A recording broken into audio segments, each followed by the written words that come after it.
Bismillahirrahmanirrahim. Alhamdulillahirabbil alamin wassalatu wassalamu ala Rasulillahil amin wa ala alihi wa sahbihi ajma'in wa man tabi'ahum bi ihsanin ila yaumiddin wa sallama tasliman katsira. Allahumma anfa'na bima 'allamtana wa 'allimna ma yanfa'una wa zidna 'ilman wa 'amalan wa khasyatan ya rabbal alamin. Allahumma faqihna fid din waftah 'alaina futuhal 'arifin.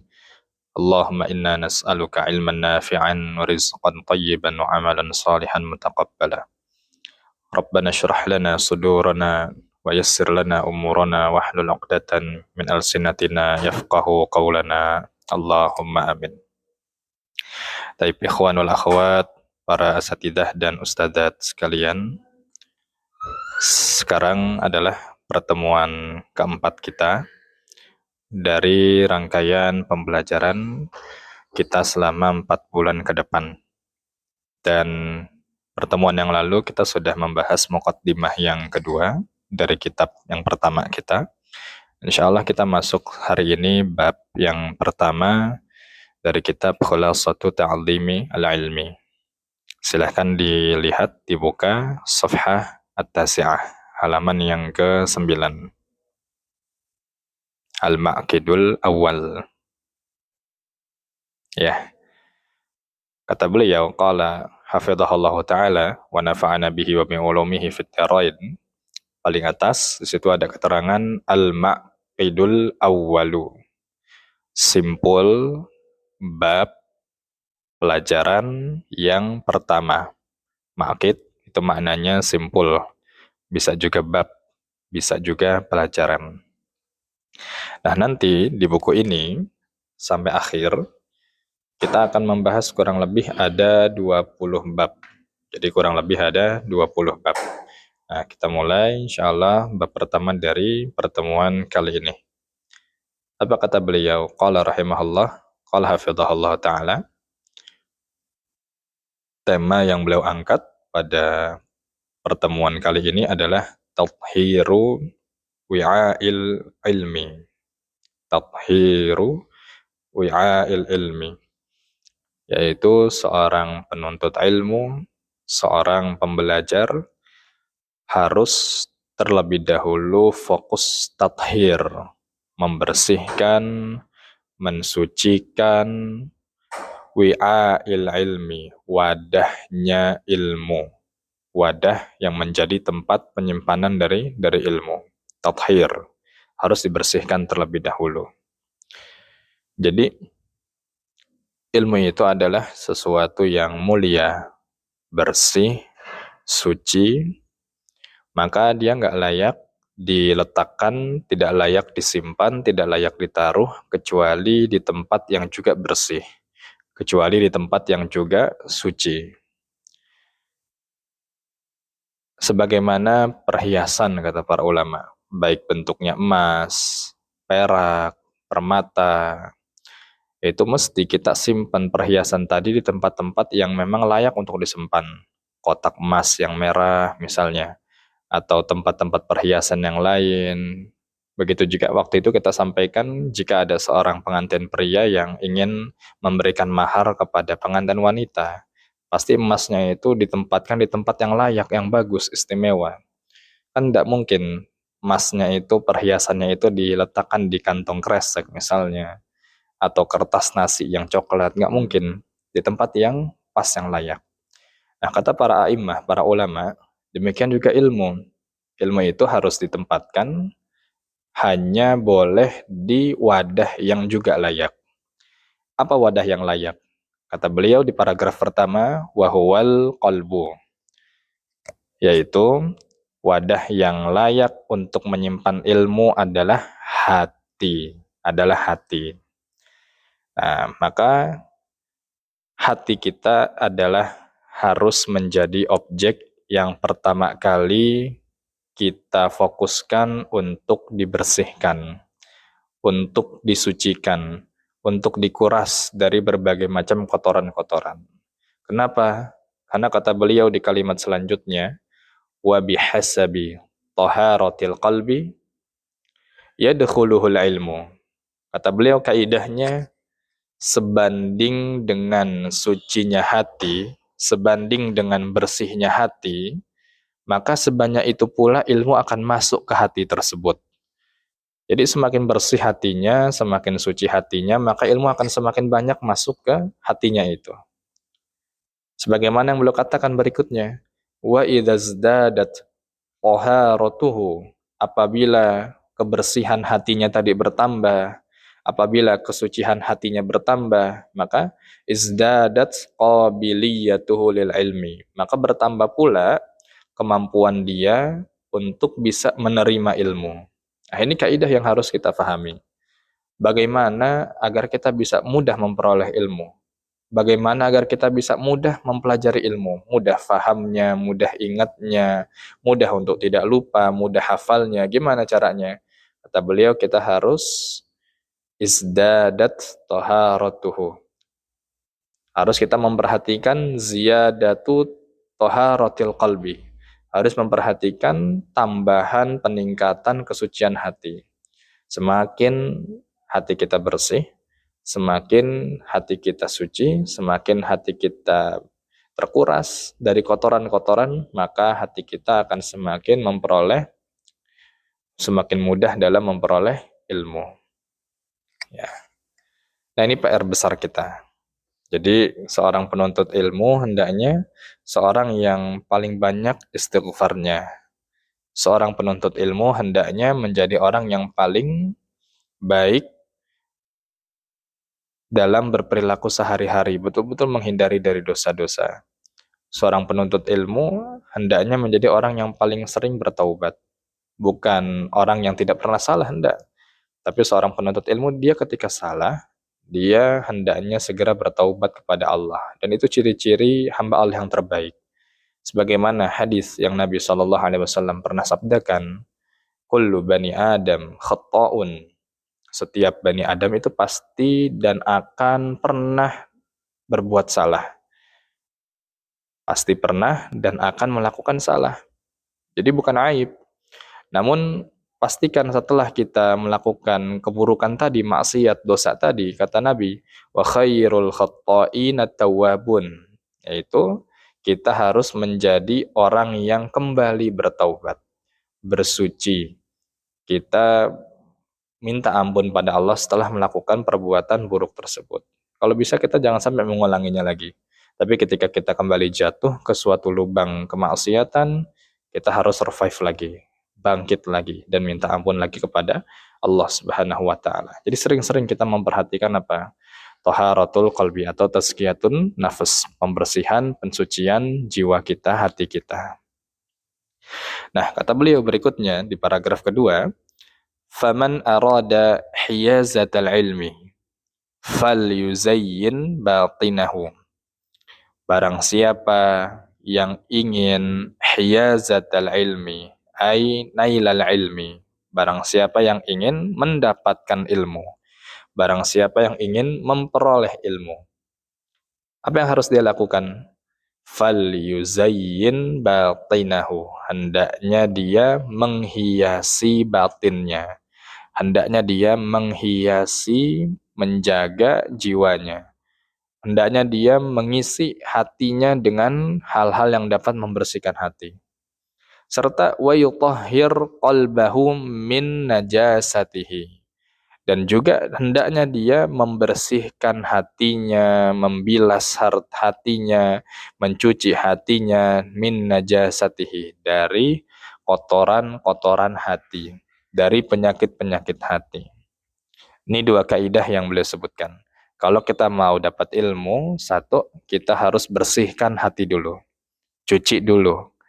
Hilangkan kuras dari dosa-dosa. Kemudian yang kedua, falyuzayyin batinahu. Hiasi hati kita dengan berbagai macam kebaikan. Zikrullah, tilawatul Quran. Kemudian dengan sifat-sifat hati yang bagus. Tidak dengan sifat-sifat hati yang buruk. Jaga itu semua.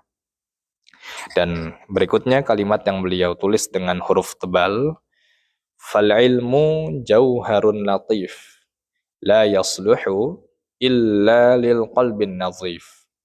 Kata beliau, ilmu itu adalah jauharun latif, ibarat perhiasan yang sangat mulia. Ilmu itu ibarat perhiasan yang sangat mahal. Maka la yasluhu, maka ilmu tersebut tidak layak ditempatkan, tidak layak diletakkan, tidak layak ditaruh illa lil qalbin nazif, kecuali di hati yang bersih. Ilmu itu sesuatu yang mulia, maka tidak layak dia kecuali diletakkan di hati yang bersih.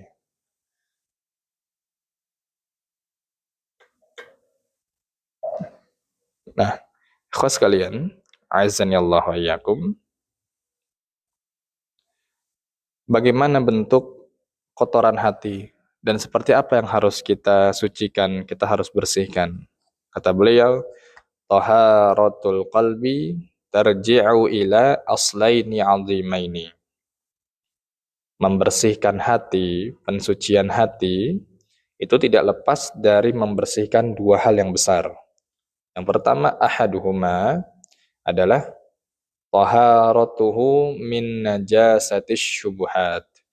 Yang pertama adalah membersihkan hati dari kotoran-kotoran syubhat. Membersihkan hati dari kotoran-kotoran syubhat, yaitu kotoran yang menjangkit pemikiran. Misalnya berkeyakinan semua agama sama, hanya beda jalan saja misalnya. Atau tidak meyakini kewajiban sholat, tidak meyakini kewajiban berhijab misalnya, atau menolak syariat-syariat yang lain. Nah, ini kotoran-kotoran yang syubhat. Adapun kotoran kedua yang harus dibersihkan, kata beliau, adalah wal akharu taharatuhu min najasatis syahawat, yaitu harus membersihkan hati dari kotoran-kotoran syahwat. Syahwat ini adalah kotoran penyakit yang menjangkit hawa nafsu. Hawa nafsu itu banyak, seperti harta, seperti kesenangan duniawi, jabatan, wanita, itu syahwat. Nah, hendaknya kita harus memastikan pikiran kita, kemudian hawa nafsu kita, ini bisa dibersihkan, disucikan dari kotoran-kotoran tadi. Yang secara garis besar kotoran tersebut ada dua, yaitu syubhat dan juga syahwat. Ya, ini berikutnya. Kemudian paragraf ketiga, kata beliau, ini sentilan dari beliau kepada kita. Kata beliau, wa idza kunta tastahi min nadhari makhluqin mislika ila wasakhi saubika fastahi min nadharillahi ila qalbika wa fihi ihanun wa balaya wa dhunubun wa khataya. Kata beliau, wa idza kunta tastahi, apabila kamu merasa malu, min nadhari makhluqin mislika, dari sorotan, dari pandangan makhluk yang sama seperti kita, ila wasaqi thawbika, pada saat baju kita kotor. Jadi pada saat baju kita kotor, kita malu. Pada saat baju kita kotor, kita berusaha untuk mencucinya, berusaha untuk membersihkannya, berusaha untuk menjaganya. Kita malu kalau baju kita kotor. Maka kata beliau, fastahi min nazarillahi ila qalbika, maka malulah juga kepada Allah terhadap hatimu yang kotor. Jadi ketika hati kita kotor, jangan biasa-biasa saja, jangan tenang-tenang saja. Harusnya apa? Kita malu. Karena apa? Meskipun orang lain nggak tahu bentuk hati kita, orang lain tidak tahu kondisi hati kita, tapi Allah mengetahui kondisi hati kita. Karena di antara nama yang Allah miliki adalah Al-Khabir. Allah mengetahui sampai hal-hal yang detail, yang meskipun apa itu tersimpan, terbesit baru dalam hati kita dan belum sempat terekspresikan. Seperti Allah sebutkan, wa ya'lamu kha'inatal a'yun wa ma tukhfis sudur. Allah itu mengetahui mata-mata yang berkhianat, mata-mata yang suka jelalatan, yang melihat yang bukan yang halal bagi dia, melihat curi-curi pandangan pada yang haram. Dan Allah juga katakan, Wa ma tukhfis sudur, dan Allah mengetahui sesuatu yang masih terbesit dalam hati, yang belum sempat terekspresikan. Nah, maka kata beliau, fastahi min nazarillahi ila qalbika, maka malulah kita juga pada saat Allah mengetahui kotornya hati kita. Kenapa? Wa fihi ihanun wa balaya. Bisa jadi dalamnya hati kita itu ada ihan, kedengkian, balaya, yaitu bala-bala, yaitu penyakit-penyakit. Seperti ada ria, benih-benih sum'ah, benih-benih ujub. Kemudian hati kita masih ada wadhunubun, dosa-dosa, wa khotoya, dan kesalahan-kesalahan.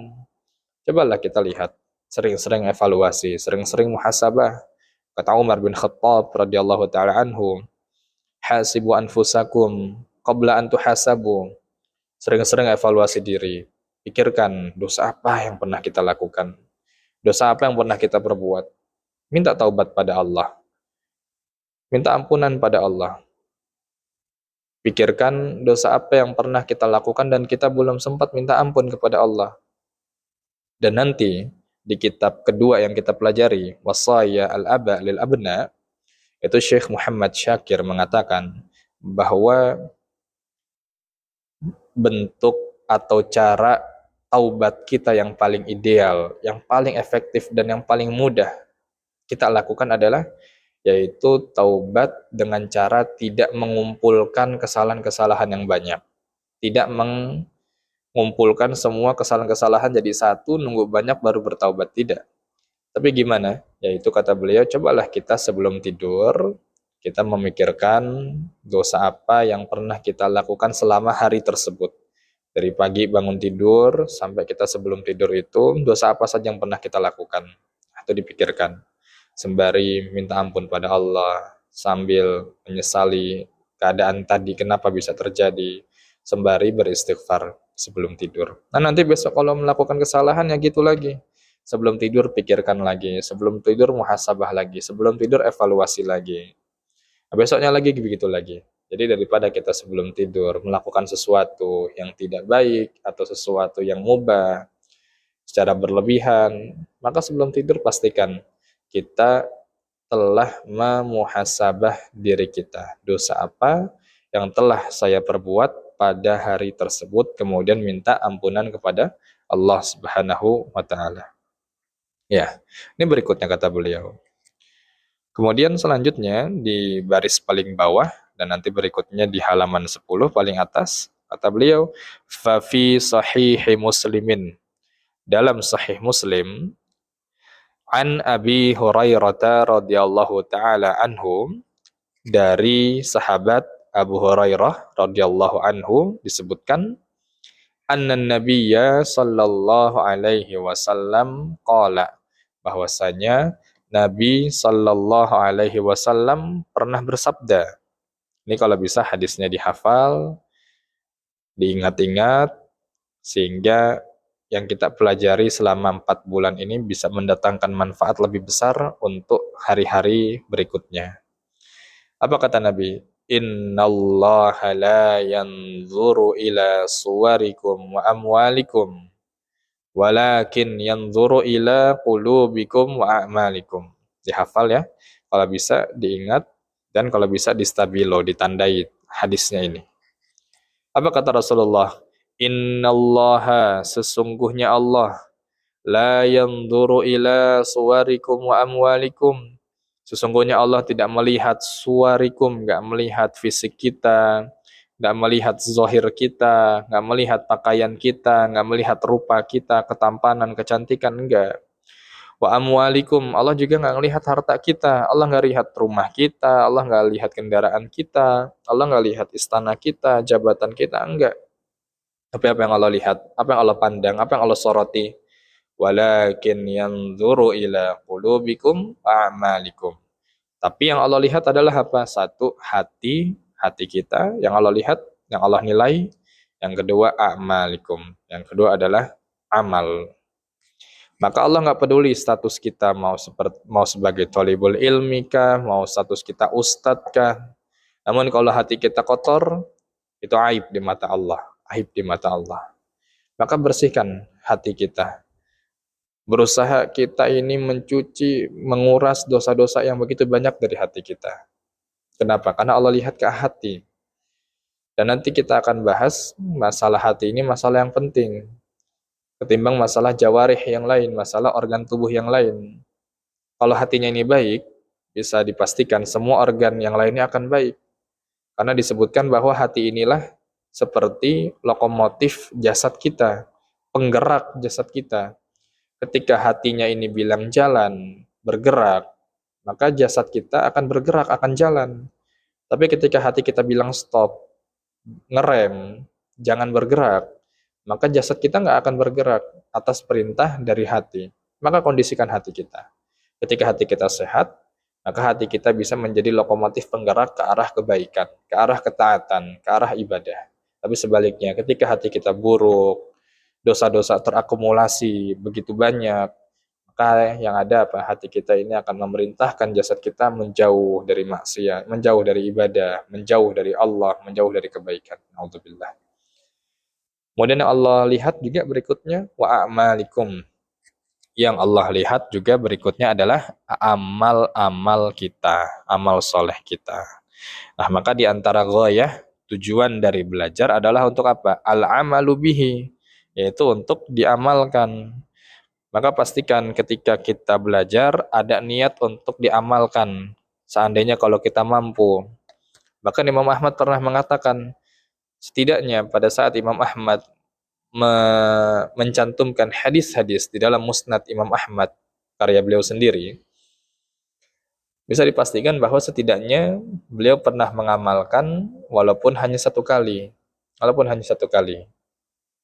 Nah, ini juga buat kita. Kita belajar, pastikan kita sudah mengamalkan walaupun hanya sekali dalam kehidupan kita. Kecuali hal-hal yang tidak mampu.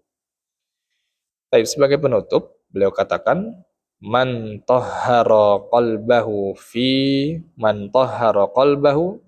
fihil ilmu halla. Barang siapa yang dia mau membersihkan hatinya, barang siapa yang dia mau mensucikan hatinya, apa yang akan terjadi? Fihil ilmu halla. Maka ilmu akan bisa tertanam di dalam hatinya. Maka ilmu akan mudah tersimpan dalam hatinya.